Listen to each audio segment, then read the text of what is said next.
Hi friends. I've been thinking that a lot of people don't really appreciate how truly complex the Iranian situation and Iranian politics are. You see, right now, we've been in a ceasefire for almost a month, and the global internet has been cut off for more than 2 months. Even during a ceasefire, there's been very little communication and explanation from the government around when the internet is going to be restored and if it's going to be restored at all. Now, imagine a population of 90 million people, many of them depend on the global internet to make a living, being cut off with no end in sight.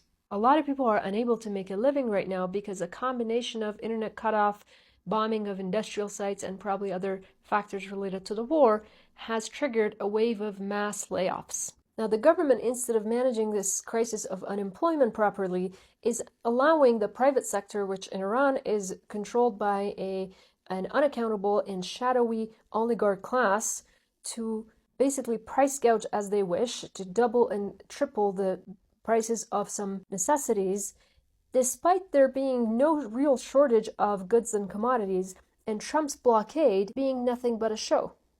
And this is not new. It seems like every time there's an external pressure on the Iranian economy, whether because of sanctions or war or any kind of natural or artificial disaster, the private sector tries to use it as an excuse to perform shock therapy on prices that were previously affordable. And the government, especially the current administration, which is very much controlled by neoliberal hawks, allows them to do that and allows them to run roughshod over people's bank accounts and national interests. Now, this is one side of the story. The other side of the story is that we can't even do anything about any of this. Why? Because if there's any attempt at forming protests or movements to hold the government to account, it's going to be immediately exploited by the pro-war, pro-Israel voices, especially in the diaspora, who have monopolized the space of dissent in Iran for decades.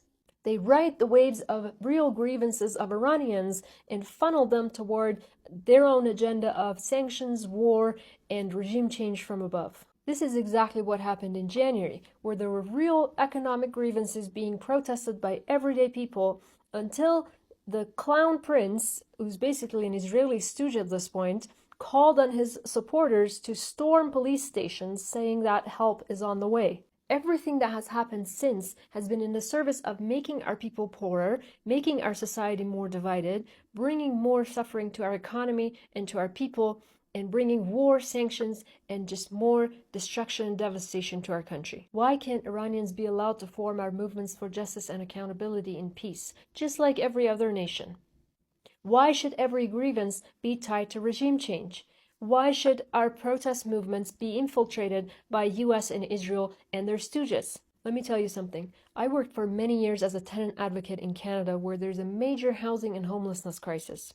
At no point during my political organizing did I have to worry that my activities are going to be used as an excuse or a motivation for the US to attack and occupy Canada. At no point did I have to worry that exposing injustices done to low-income tenants in Canada was going to serve the geopolitical agenda of the enemies of Canada, or the enemies of the same people that I was trying to serve, or the same lives that I was trying to improve. But in Iran, we faced a double whammy of our government not caring about our people, and at the same time worrying that if we speak up, we are going to become a tool in the hands of our own enemies and the enemies who want our lives and our country destroyed. This is a messed up situation to endure, really, and I am worried that the more we stayed in this frozen conflict situation, the more this frustration is going to intensify, and it's definitely going to pour out in some destructive way eventually. All I can say is, may we be free one day from this pro-war, pro-sanctions, pro-Israel, pro-imperialist